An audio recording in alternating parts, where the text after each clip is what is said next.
je suis Hervé Drouillard, je suis responsable de la qualité pour Sanofi Recherche R&D et je suis pharmacien responsable aussi pour Sanofi R&D. Mon cursus, donc bien sûr pharmacien, avec des spécialités en toxicologie, contrôle des médicaments et puis du management.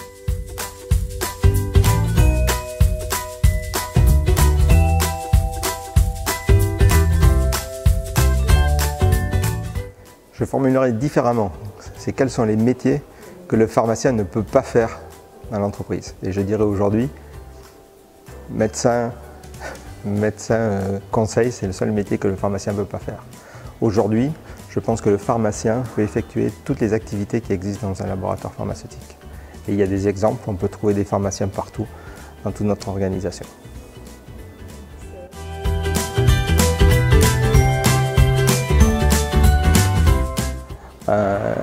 Le choix est vaste, donc ça peut aller de partie industrielle ou de la partie R&D, de la partie marketing, avec l'avantage d'un double diplôme, où on est à la fois pharmacien plus des spécialités à côté. Mais on peut le trouver de l'entrée du médicament jusqu'à la vente, l'interaction avec le réglementaire, l'interaction avec les sociétés extérieures. Donc le panel est énorme et je pense qu'aujourd'hui les étudiants en pharmacie ne se rendent pas compte de ça.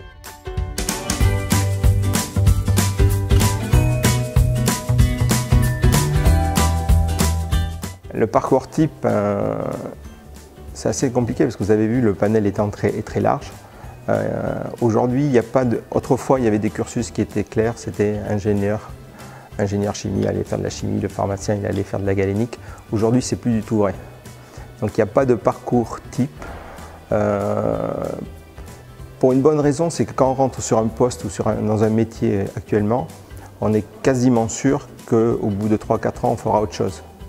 Donc il n'y a pas de parcours type, il y a seulement le besoin de connaître beaucoup de choses, d'être intéressé, d'accepter le changement, d'être ouvert vers l'extérieur et travailler avec les autres. Mais le cursus, il n'y a pas de cursus.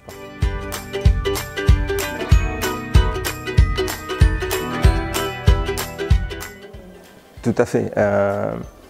Autrefois, dans les organisations, on commençait dans une partie, on était à l'industriel et quelque part on mourait à l'industriel. On était à la R&D, on mourait en R&D.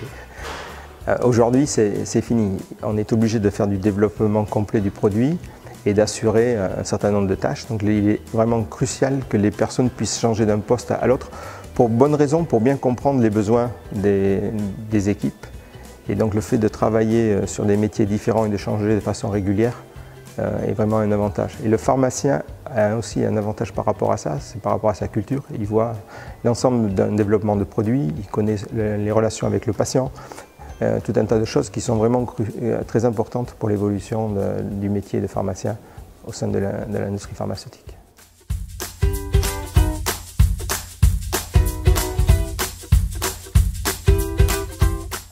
Alors, les candidatures spontanées, pour moi, c'est un des points les plus importants. Généralement, les gens, quand vous répondez à une question ou à une demande, une offre, pardon, vous n'êtes pas réactif. Si vous portez votre candidature, vous êtes proactif. Donc ça, c'est aussi une valeur à ajouter. Un point important aujourd'hui, avec tous les outils informatiques, sur Sanofi, on a un site particulier où on reçoit les candidatures spontanées. Avec un point particulier, on a deux sites, un au niveau mondial, parce qu'on est localisé partout, et on peut très bien prendre des étudiants français, faire un stage ou être embauché à l'étranger, ça se fait. Donc on a deux sites à Sanofi, un site pour les postes en Europe et un autre site pour les postes Europe et hors France, et un site spécifique pour la France.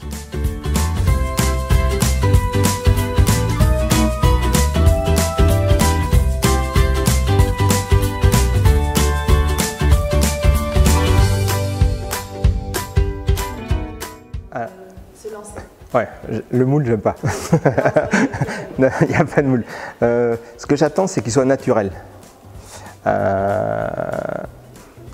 Souvent, les premiers entretiens, c'est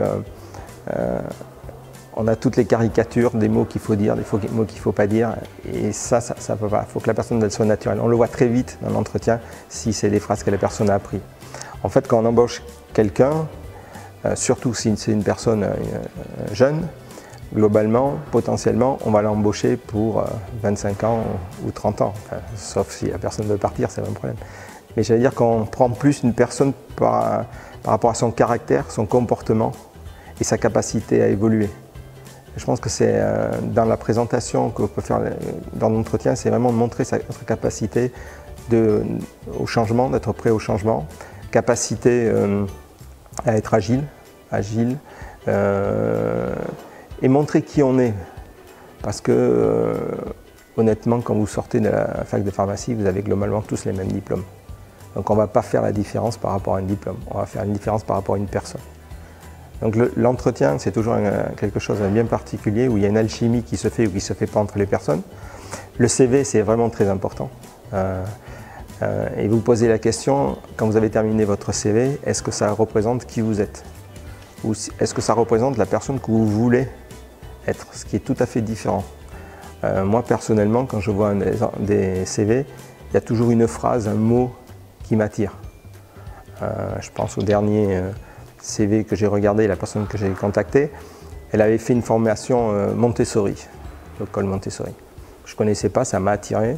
J'ai posé la question, on est allé plus loin dans la discussion et le fait de discuter de ce qu'elle aimait, ça m'a permis de connaître mieux ce qu'était cette personne. Donc c'est vraiment clé de mettre des mots qui vont attirer dans le CV. L'autre point qui est important, c'est aussi dans l'interview, c'est de ne pas jouer un personnage. Il y a quand même, c'est pas facile, c'est vraiment pas facile une interview. Alors, c'est pas le sujet de la présentation. Il y a des entraînements qui sont faits. On propose d'aider justement parce que ça s'apprend. Il faut surtout arriver aussi préparé aux entretiens. Et préparer, je dis, c'est pas avoir les chiffres de combien il y a de personnes, et ainsi de suite. C'est avoir une idée de comment fonctionne une boîte. Donc ça, si vous êtes candidat sur une boîte, on va prendre Sanofi dans ce cas-là, essayez de savoir les étudiants qui ont déjà fait des stages chez Sanofi, comment ils le perçoivent. Donc la question c'est est-ce qu'on va créer une alchimie entre la personne qui recrute et la personne qui va être recrutée. Donc c'est ça le point important, mais soyez naturel.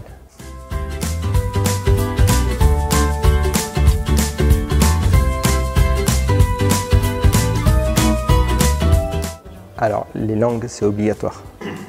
L'anglais, c'est obligatoire. C'est même en étant, pour mes équipes qui sont localisées à Montpellier, je pense que 60% de leurs meetings, de leurs réunions, sont en anglais. Donc c'est pas une option. L'autre point qui est intéressant, c'est les notions de management. Le pharmacien, par le fait qu'il connaît plein d'activités, va interagir avec plein de personnes. Et le fait d'interagir avec plein de personnes, il y a des notions de management, de travailler ensemble, de comment réagir par rapport à un meeting, comment réagir sur des rapports. Donc ça, c'est des choses qui sont indispensables.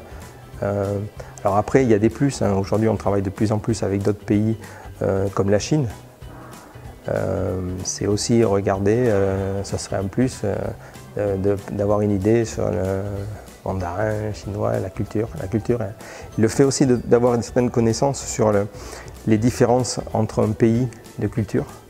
Parce que quand vous travaillez avec différents pays, on peut dire qu'un Allemand ne va pas réagir de la même façon qu'un Italien, et ainsi de suite. Donc tout ça, je pense qu'il y a des choses qui sont données dans les formations à la fac, il n'y a pas de problème. Mais après, il y a tout un tas de choses de comportementales. Alors je mets dedans les langues, l'interaction avec les personnes, où là c'est vraiment un plus. Et c'est ce que j'essaie de faire en discutant avec certains au niveau de la fac de pharmacie de Montpellier pour vraiment donner ce type d'information.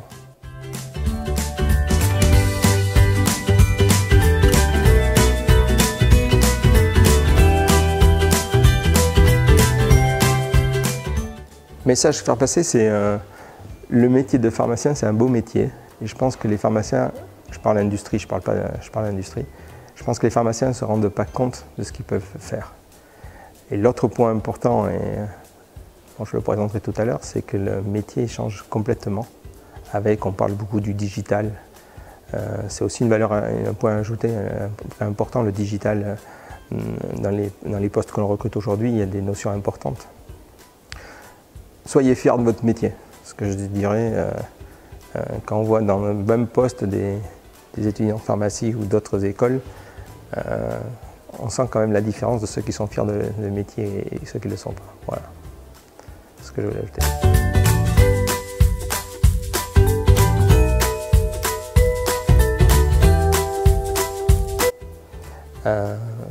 L'avenir, il est dans vos mains. Ça, c'est clair.